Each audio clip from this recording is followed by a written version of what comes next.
Okay, so we're on to number 8, which is about how you present, analyze, and evaluate your data.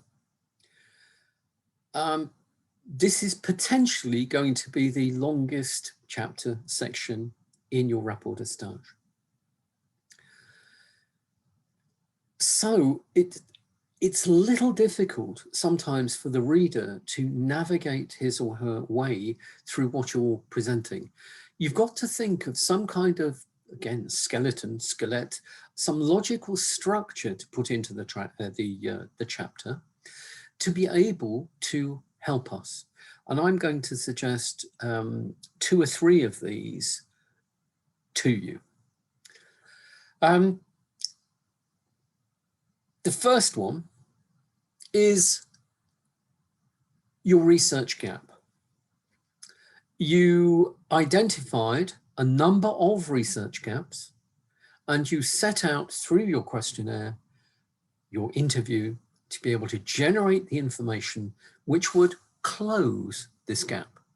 So what you could do is take each of these key elements of these research gaps and lay them out in order.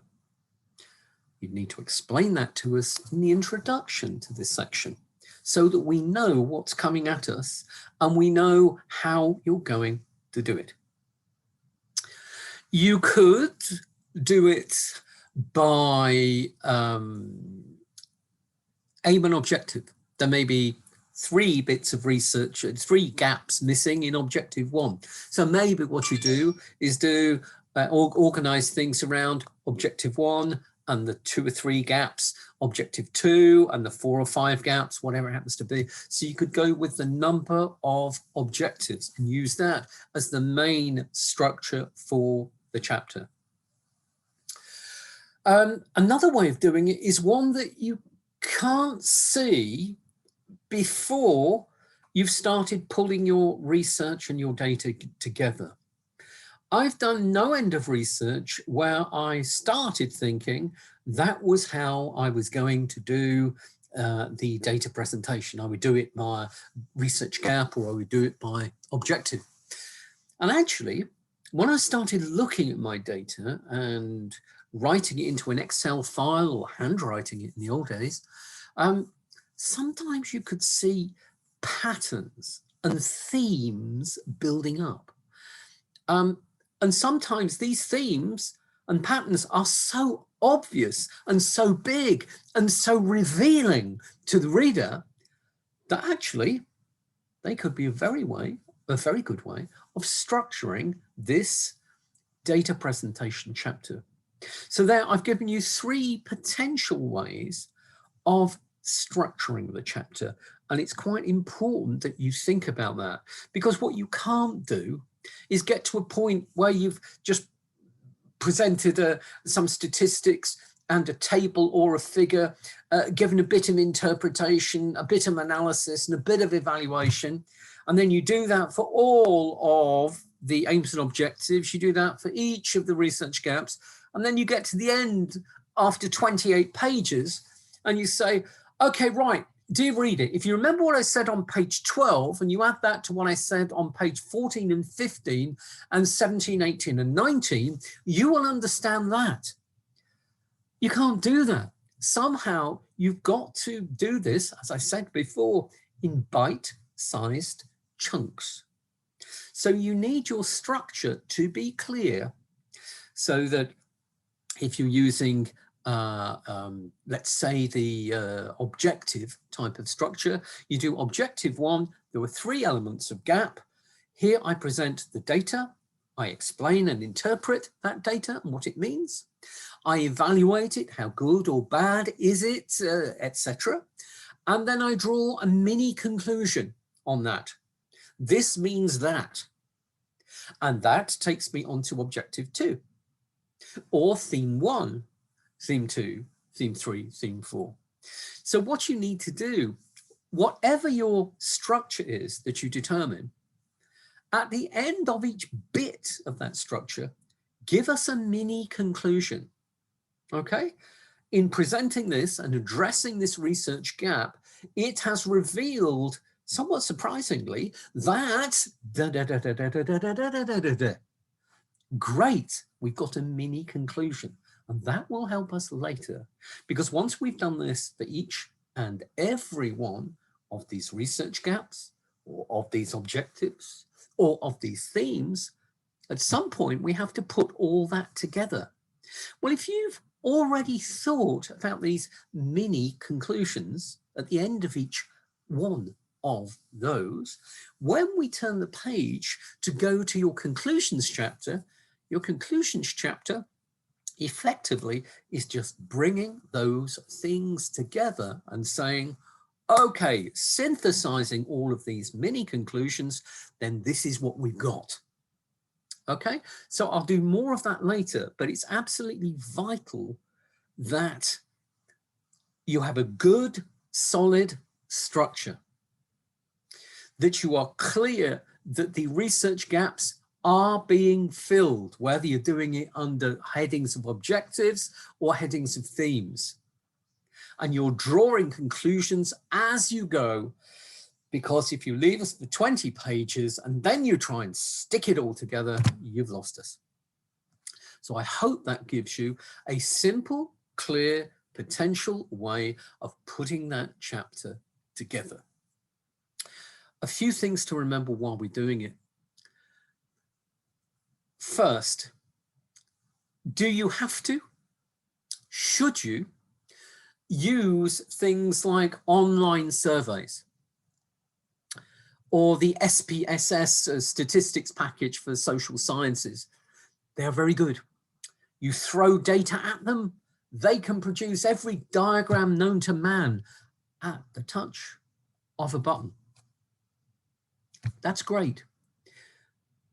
But what you miss is you don't feel your data coming together. Trust me, when you're entering things individually and you can see a pattern building up, where things are strong, where they're weak, where there's surprises, where there are shocks, where it's boringly predictable, you can see that as it happens. If you give that responsibility over to a survey tool, you won't feel that.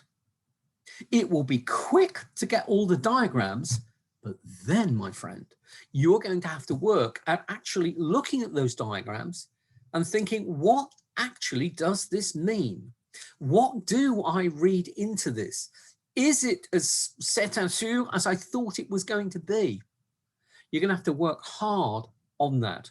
Whereas if you leave the data to yourself, you produce it with Excel, you can often see and feel the data and you have a greater affinity, a closer relationship to it than you would if you used, an online survey tool.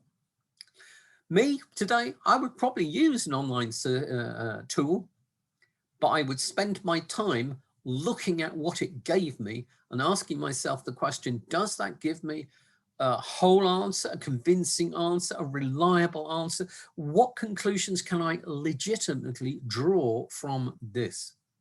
So up to you, whichever one of those you work with, in the end, you have to have a very clear idea of what the data is saying. I'm not so good at producing pie charts on Excel and things like that, so I probably would use that, but I would spend extra time developing the affinity with my data, not just throwing the data and say, that's what the data says, that's what the data says, that's what the data says. That is just information. It isn't knowledge and understanding. The knowledge and understanding comes from your affinity with the data, your understanding of the data, your ability to explain it and see the strengths and weaknesses in it and the implications of it. You've got to get to that. Okay, another point, figures, graphs, tables. Fine, you do have to use them. I agree, sometimes pictures can paint 1,000 words.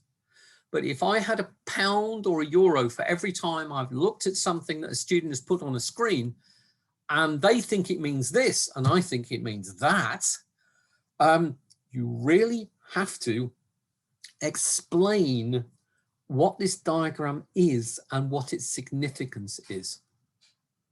The visual certainly helps without any doubt at all, but don't forget to explain what it means legitimately.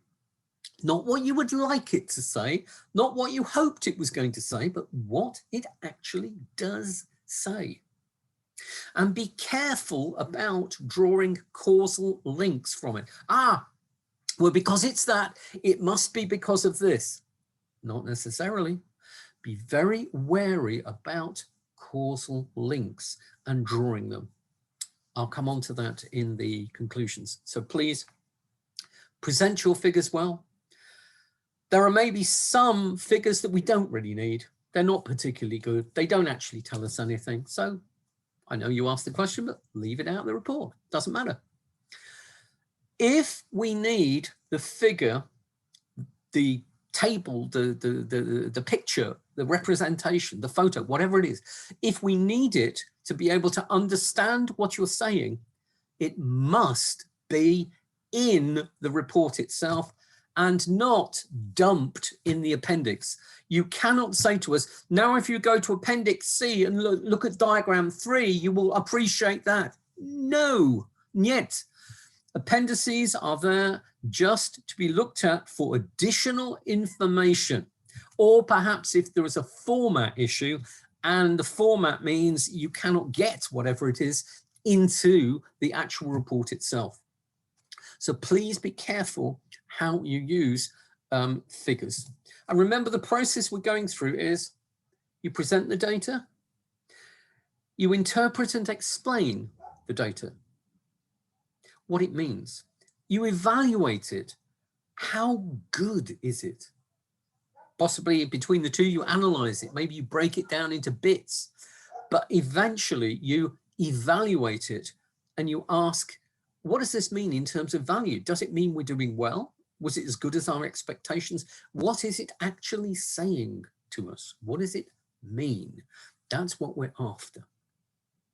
Okay, I'll leave this one at this point, and now we're going to go on to the conclusions, then on to the recommendations, and then on to other stuff, which is not unimportant. Thank you very much.